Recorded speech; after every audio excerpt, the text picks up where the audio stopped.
늘 기억해도 좋은 아름다운 하나님의 약속이고 선언이고, 우리로 하여금 자기의 행위를 의지하지 아니하고 하나님께 나아가게 하는 그 놀라운 축복입니다. 우리가 믿음으로 의롭다 하심을 받았다. 우리 주 예수 그리스도로 말미암아 그래서 화평을 누리자, 이렇게 기록하고 있습니다. 믿음으로 의롭다 하심을 받았다. 우리가 생각할 때 우리의 믿음이라고 하는 것이 어느 정도인가, 우리의 믿음이라고 하는 것이 어느 정도이길래 의롭다 하심을 받을 수 있는가. 하나님 앞에서, 하나님께. 우리가 그냥 일반 법정에서 자기의 의를 주장하기 위해서 고군분투해도 이게 자기의 의가 관철되거나 주장되거나 확인되거나 할 수가 없는데, 그렇지 않습니까? 자기가 그래서 뉴스에 30년 전에 간첩 혐의로, 30년 전에 연쇄살인 혐의로 감옥에 들어갔다가 이제 다 인생 보내고 나와가지고 국가를 상대로 소송을 해가지고 그게 국가인권위에서 간섭을 해서 관여해서 재판이 번복되는 일이 간혹 뉴스에 나오는 것을 우리가 보면서 세상의 법정도 그렇게 눈이 시퍼런데도 이걸 제대로 가려내지는 못한다는 것이죠. 그런데 7개의 눈으로 온 세상을 감찰하시는 그 아버지 하나님의 공의 앞에서 우리가 의롭다라고 하는 것을 받을 수가 있나? 어떻게 그게 가능한 일인가? 생각해 보면 이게 고백이 되고, 이게 사흘 동안 내내 우리가 같이 고난주간 이 말씀을 붙들면서 생각해 봅니다. 이게 진짜 우리 믿음으로, 이게 우리 믿음으로 이게 가능한 일인가? 여기에서 믿음이라고 했을 때 그 믿음이라고 하는 그 반열에 들 만큼 아브라함의 믿음이라고 하는 다윗의 그 죄인됨을 인정하는 그런 겸손함으로 우리가 같이 동등한 이런 혜택을 누릴 수가 있나? 늘 생각해 봅니다. 왜 하나님을 마음에 두기 싫어하는, 하나님의 진노를 피할 수 없는 죄와 사망과 심판과 멸망이라고 하는 이 그냥 사람들이 가는 그 길을 다 같이 걷고 있었는데, 그 불의에서, 그 불순종에서 어떻게 의롭다함을 얻을 수 있는 그런 놀라운 탁월한 그런 믿음이 가능한 일인가 생각해 봅니다. 언제부터 우리가 믿음이라고 할 수가 있느냐? 우리의 삶 가운데 몇 살 때부터, 그리고 아니면 언제가 우리가 하나님 앞에 믿음이라고 그렇게 인정받을 수 있는 그런 시기가 있었나? 제대로 믿은 때부터인가? 예수 믿을 때부터인가? 중생의 순간인가? 거듭난 순간인가? 믿음이라고 말하기엔 너무나 부끄러운 내 믿음인가? 아니면 다른 누구의 믿음인가? 곤혹스러운, 우리는 흔들리고 시험에 빠지고 요동치고, 어떤 때는 믿음이 있는 것 같다가도 어떤 때는 그렇다고 없다고 말하기에는 찜찜하고, 충성, 헌신, 열정으로 자신을 살펴서 아무런 문제가 없다고 생각되는 그 순간이 있었나? 예배를 드리다가도 우리가 우리의 생각을 순식간에 뺏어가는 그 악한 영이, 세상의 영이, 공중 권세 잡은 자가 있는데, 우리의 믿음이 예배 시간인들 온전한가? 전도하는 순간이면 되는가? 금식할 때는 괜찮은가? 구제할 때는 우리의 믿음이 완벽한 믿음인가? 생각해 본다는 것이죠. 다른 사람과 비교하고 저마다 소견에 오른 대로 행하는 이런 시대에 믿음을 우리가 감히 말할 수가 있겠나? 바울이 도대체 로마 교회, 우리가 생각할 때 로마 교회 이 아주 세속적인,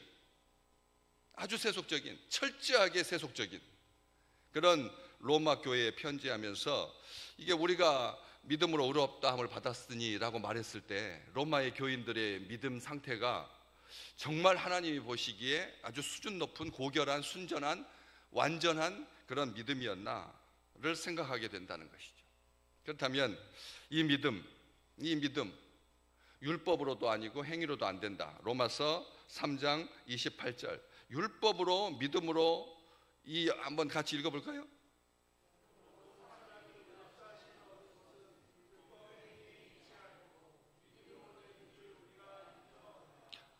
여기 보시면 사람이 의롭다 하심을 얻는 것은 율법의 행위에 있지 않다. 믿음으로 된다. 우리가 생각해 볼 때 우리의 율법을 지키는 사람들의 그 온전함을 우리가 잘 아는데, 너희 의가 바리새인과 같지 아니하면 결코 천국에 갈 수 없다. 우리 주님께서 말씀하실 만큼 율법을 지키기 위해서 산다라고 하는 것 자체가 자격인데 뭐. 그렇잖아요. 율법을 지키기 위해서 몸부림치고 있는 그 유대인들이 그게 하나님 앞에서 자격이고, 온 세상 그걸 가지고 2%도 안 되는, 1%도 안 되는, 0.1%도 안 되는 그런 자그마한 족속, 손 안에 드는 그런 족속이 온 세상에 10%, 20%의 영향력을 끼치고 있는데, 그렇지 않습니까? 율법을 가진 것만으로도 선하다라고 인정되고 하는데, 율법으로 아니가 믿음이다. 이 율법으로가 아니라 믿음으로 되는 줄 우리가 인정한다 라고 말할 만큼, 이 율법으로 안 되는 것. 한 군데 더 볼까요? 로마서 3장 20절 말씀, 30절 말씀 같이 읽겠습니다.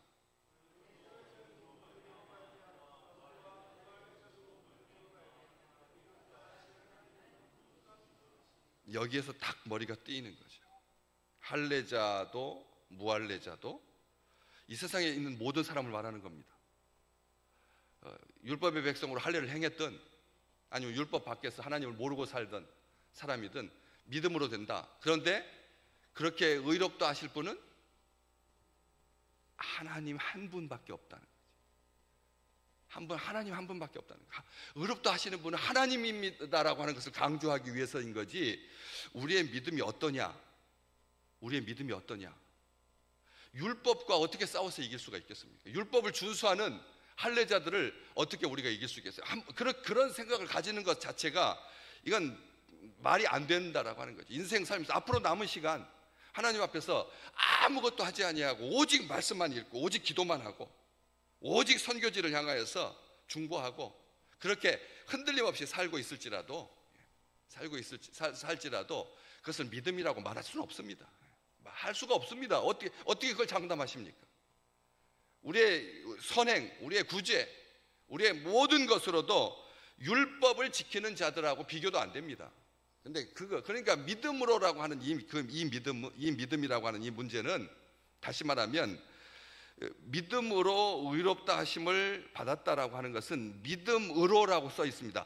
믿음이 중요한 게 아니고 어떻게 규정되느냐, 이게 믿음이 뭐냐, 이것을 따지지 아니하고 믿음으로, 수단, 도구, 자격격 조사입니다. 믿음으로 의롭다. 그러니까 믿음은 수단일 뿐입니다. 의롭다고 하시는 분 하나님이 중요한 거라는 거예요. 우리를 의롭게 하시기 위해서 예수 그리스도께서, 여기 기록되어 있습니다.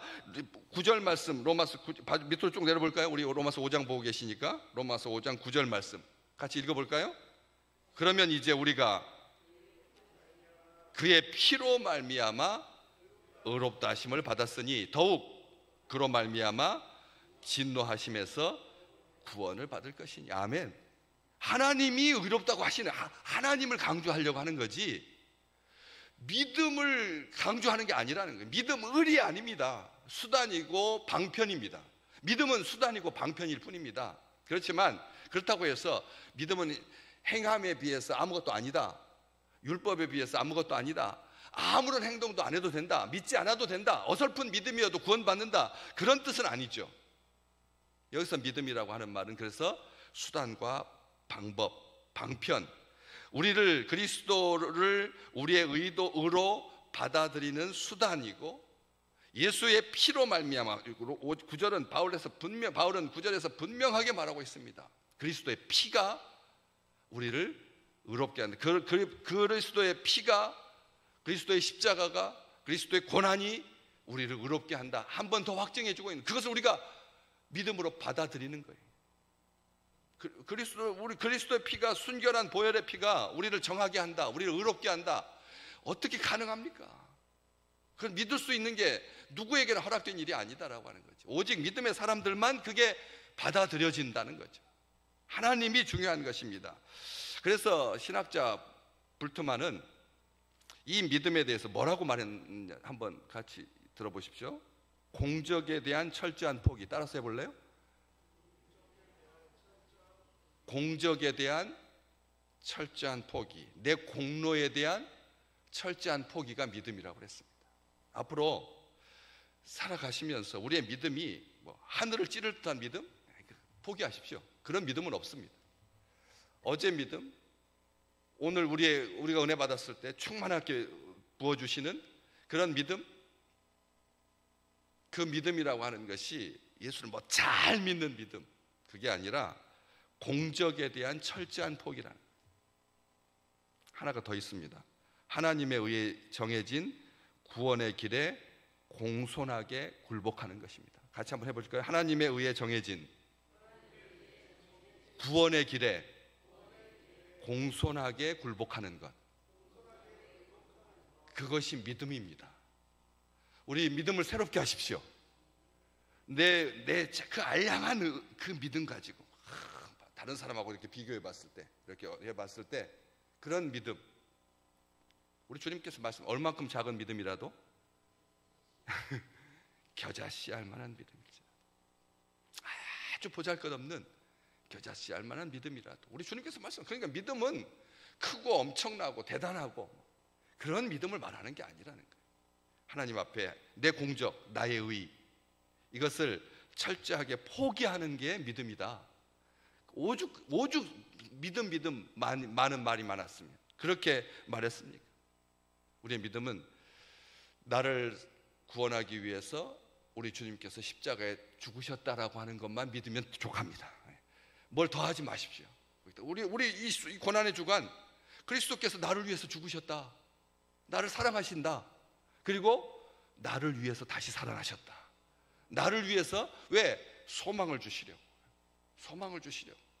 우리에게 하나님 나라를 특별하게 계속 강조하고 있는 고난의 목적이 뭔가? 우리 주님께서 고난 당하신 목적이 뭐냐? 하나님과 화평을 누리게 하시려고. 하나님과 화평을 누리게 하시려고. 잔잔한 그 마음의 평화부터 시작해서 세상을 이렇게 관조할 수 있는, 지긋하게 바라볼 수 있는 그 능력입니다. 능력인 거죠. 귀에 날카롭게 들려오는 세상 뉴스에 취해 살지 마십시오. 우리 귀를 찌르는 그런 세상적인 것에 판단하는 것, 그것은 우리의 그 과분한 사치입니다. 그것은 누리는 게 아닙니다. 그것은 우리를 옥죄일 뿐입니다. 믿음으로 서 있는 이 은혜, 우리가 지금 2절에서 그렇게 말하고 있지 않습니까? 그로 말미암아, 우리 주님으로 말미암아, 다 우리 주님으로 말미암아. 이 로마서 5장에는 이 말미암는다라고 하는 말이 16번 나옵니다. 로마서 5장에만 누구로 말미암아? 예수님으로 말미암아, 예수님으로 말미암아, 그리스도로 말미암아, 그의 피로 말미암아 의롭게 되었다. 의롭게 되었다. 하나님께서 의롭다고 하시는 분은 하나님 한 분뿐이다. 이것을 강조하고 있는 거죠. 예수님이 나의 주님이시다. 예수님께서 나를 사랑하신다. 예수님께서 나를 구원하신다. 예수님을 내가 믿는다. 나의 구세주시다. 온 세상 열방이 주님의 이름 앞에 굴복하게 되는 그날만을 소망하면서 사시기를 주님의 이름으로 축복합니다. 온 세상이, 열방이 주께 돌아오는 그 은혜, 우리로 하여금 견고한 온전한 예수 그리스도의 그 피를 믿을 수 있는 그 믿음을 우리에게 주신 그 놀라운 축복, 오직 믿음으로 가능하다. 차별이 없다. 더하거나 뺄 수 없다. 믿음이면 족하다. 뭘 여기다 더할 필요가 없다는 거죠. 오늘 우리는 주님 아래에 서 있는 자입니다. 이 은혜 아래에 서 있습니다. 어제 첫날 말씀드렸던 것처럼 오를 의자는 양 밑에 서 있는 나다라고 말씀드렸습니다. 양 밑에 서 있는 나, 보혈 밑에 서 있는 나, 이것으로 족합니다. 오늘 또 우리는 의롭습니다. 우리는 시 하나 기억나시나요? 가까이 가서 봐야 예쁘다. 가까이 봐서 자세히 봐야 예쁘다. 너도 그렇다. 오늘 우리 주님께서 우리를 귀하게 보십니다. 우리를 사랑하시고 우리를 예쁘게 보십니다. 족합니다. 이게 믿음입니다. 이 믿음, 하나님께서 귀하게 보시는 이 믿음으로 오늘 또 우리 주님의 의가 우리의 의가 된 예레미야 23장 하나님의 의, 우리의 공의라 일컬음을 받을 것이다. 고린도 후서 5장 21절 하나님이 죄를 알지도 못하신 이를 우리를 대신하여서 죄로 삼으신 것은 우리로 하여금 그 안에서 하나님의 의가 되게 하려고 하심이라. 하나님의 완전한 순종과 충분한 속죄를 통해서 우리에게 이미 허락해 주신 그 완전한 은혜, 그래서 믿음으로 의롭다 하심을 받았으니 라고 하는 말은 과거입니다. 단회적이고 일회적인, 우리 주님께서 이미 다 의롭다 하심을 받을 수 있도록 이루셨습니다. 완전한 순종으로 충분한 속죄로. 그래서 아무에게도 차별을 주지 않으시는, 유대인이든지 헬라인이든지 차별치 않으신, 오직 앞에다가 믿음으로 의롭다 하심을 받았으니 앞에 오직이라고 하는 단어가 믿음의 눈을 가진 사람들에게 오늘 또 역사하실 줄로 믿습니다. 우리의 믿음으로 족하다 하시는, 거기에다가 뭔가를 더 보태거나 하지 아니하는 이 순전한 믿음, 온전한 믿음, 우리가 보기에는 별로 가치가 없어 보여도 우리 하나님께서 그것을 의롭다고 인정해 주셨으면 족한 것인데, 거기에다가 무언가 쌓으려고 하지 아니하는 귀한 흔들림 없는 은혜 아래 서 있는 축복의 날 되시기를 주의 이름으로 축복합니다.